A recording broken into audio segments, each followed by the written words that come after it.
은혜의 시간 다윗 이야기 26번째 말씀으로 시편 18편 28절에서 35절 말씀에 근거해서 담을 뛰어넘게 하시는 하나님, 이런 제목으로 은혜의 말씀을 나누겠습니다. 우리 앞에는 때때로 우리의 꿈을 좌절시키는 문제의 담이 놓여 있을 때가 있습니다. 오늘 본문에도 보면 다윗은 차기 왕으로서 기름 부음을 받았지만 아직도 사울 왕이 왕위에 있었기 때문에 사울 왕의 위협으로 극심한 고난 속에 살아가야 했습니다. 그의 앞에는 견고한 담이 그의 삶을 가로막고 있었던 것입니다. 그러나 다윗은 그런 장애물이 자신의 앞을 막아도 그는 하나님께서 그 담을 뛰어넘는 은혜를 주신다고 고백하고 있습니다. 오늘 우리도 다윗과 같이 인생의 문제와 어려움을 만날 때 절망하지 말고 인생에 다가오는 문제의 담을 뛰어넘읍시다. 오늘 다윗의 시를 통해서 우리에게 주시는 진리의 말씀이 무엇일까요?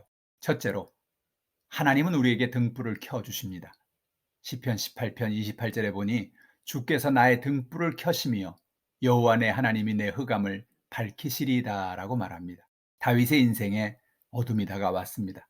사울 왕이 자신을 죽이려고 하니 주변에서 다윗을 도울 수 있는 사람은 없었습니다. 그의 삶은 어둠 그 자체였습니다. 그러나 그가 어떤 어둠에 있어도 하나님을 바라보고 하나님을 의지하니 하나님은 늘 그에게 해결책을 주셨습니다. 다윗은 그가 어둠 속에 있을 때마다 하나님이 자신의 빛이 되어 주셨다고 고백합니다. 다윗은 하나님이 자신에게 등불을 켜주셨다고 고백합니다. 창세기 1장에 보면 하나님이 천지와 만물을 창조하실 때 제일 먼저 빛이 있으라 선언하셔서 어둠이 가득한 우주에 빛이 충만하게 하셨습니다. 오늘 우리도 삶 가운데 어둠이 있지 않습니까? 어떤 어려움이나 어둠이 있다 할지라도 하나님께서 그 어둠에 밝은 빛을 비춰주심을 믿읍시다. 하나님은 우리를 위해서 등불을 켜주십니다. 둘째로, 하나님을 의지하고 문제의 담을 뛰어넘읍시다. 시편 18편 29절에 보니 내가 주를 의뢰하고 적군을 향하여 달리며 내 하나님을 의지하고 담을 뛰어넘나이다 라고 말합니다. 다윗에게는 수많은 적이 있었습니다. 다윗에게 있어서 사울 왕과 블레셋과 같은 적은 높은 담과 같았습니다. 그러나 다윗은 그렇게 문제의 담이 자신의 앞길을 가로막고 있을 때마다 그 문제의 담을 뛰어넘었습니다. 어떻게 다윗이 그 문제의 담을 뛰어넘을 수 있었을까요? 다윗이 하나님을 의지했기 때문입니다. 우리가 인생의 높은 담을 만나거나 삶의 장애물을 만날 때 우리가 찾고 의지할 분은 하나님이십니다. 우리가 하나님께 나아가 간구할 때 하나님은 응답해 주시고 우리에게 높은 장벽을 뛰어넘을 수 있는 은혜를 주십니다. 마태복음 7장 7절로 8절은 이렇게 말합니다.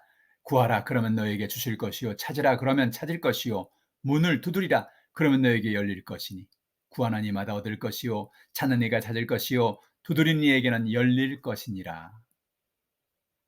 누가복음 18장에 보면 인생의 높은 장벽을 만난 한 과부의 이야기가 나옵니다.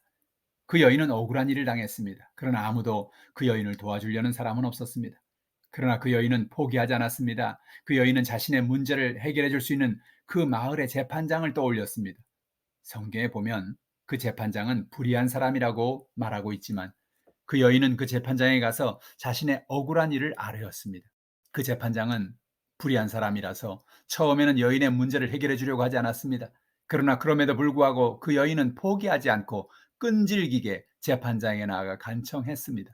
그러자 불의한 재판관은 그 여인의 끈질긴 간청을 이기지 못하여 여인의 간구를 들어주었습니다. 놀라운 사실은 하나님은 불의한 재판관이 아니요 의의 재판관이십니다. 우리의 간구를 듣기 싫어하는 하나님이 아니요 우리의 간구를 듣기 원하시고 응답하길 원하신다는 분이라는 사실입니다. 인생을 살아가면서 우리 앞에 어떤 장애물을 가로막을지라도 그 장애물은 하나님을 의지할 때 우리가 뛰어넘을 수 있는 장애물이란 사실을 기억합시다. 하나님을 의지하는 믿음으로 우리에게 다가오는 담을 뛰어넘고 승리하는 삶을 살아갑시다. 셋째로, 하나님은 우리의 방패이십니다. 시편 18편 35절은 말합니다. 또 주께서 주의 구원하시는 방패를 내게 주시며 주의 오른손이 나를 붙들고 주의 온유함이 나를 크게 하셨나이다.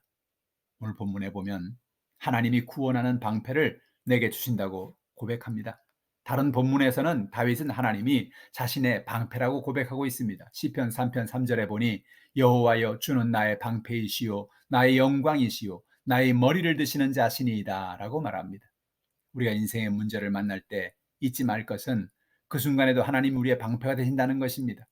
다윗이 고백한 하나님이 나의 방패라는 말은 큰 의미를 가지고 있습니다. 당시에 전쟁에 나갔던 군인들의 방패를 보면 그 표면이 곱지 않습니다. 어떤 방패는 화살을 막아내고 창을 막아내느라 방패의 표면이 긁히고 상해 있는 것을 볼 수 있습니다. 하나님이 우리의 방패라는 의미는 하나님이 우리의 방패가 되셔서 우리를 향해 날아오는 화살을 대신 맞아서 막아주시고 우리를 치는 칼을 대신 맞아서 막아주셨으며 우리를 찌르는 창을 대신 맞아서 지켜주셨다는 것입니다.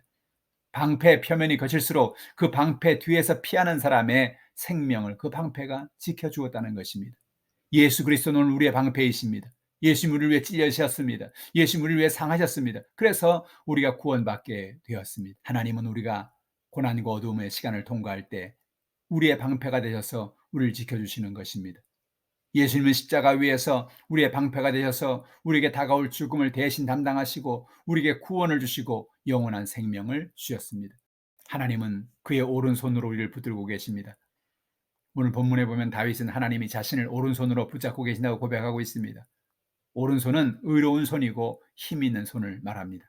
다윗은 그의 인생이 힘들고 어렵거나 기쁨과 평강이 있거나 어떤 때에도 하나님의 의로운 손, 힘 있는 오른손이 자신을 붙들고 계심을 고백했습니다.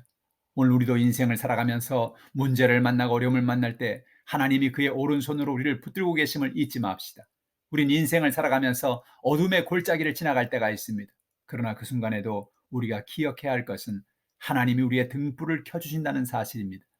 하나님은 우리의 어둠이 떠나게 하시고 밝은 빛을 비추어 주십니다.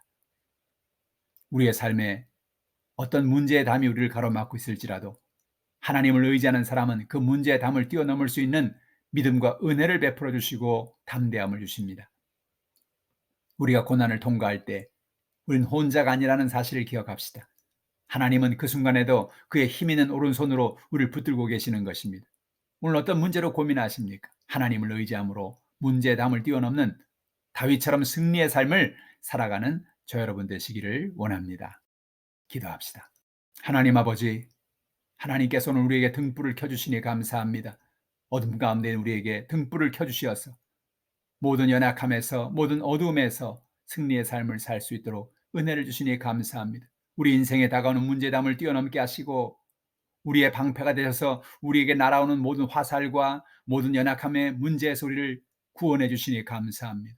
지금 이 순간도 하나님께서 전능한 오른손으로 우리를 붙들고 계심을 감사합니다. 영광을 받아 주시옵소서. 감사드리며 예수님의 이름으로 기도드리옵나이다. 아멘. 할렐루야. 한 주간도 승리하는 여러분 되기를 주님의 이름으로 축원합니다.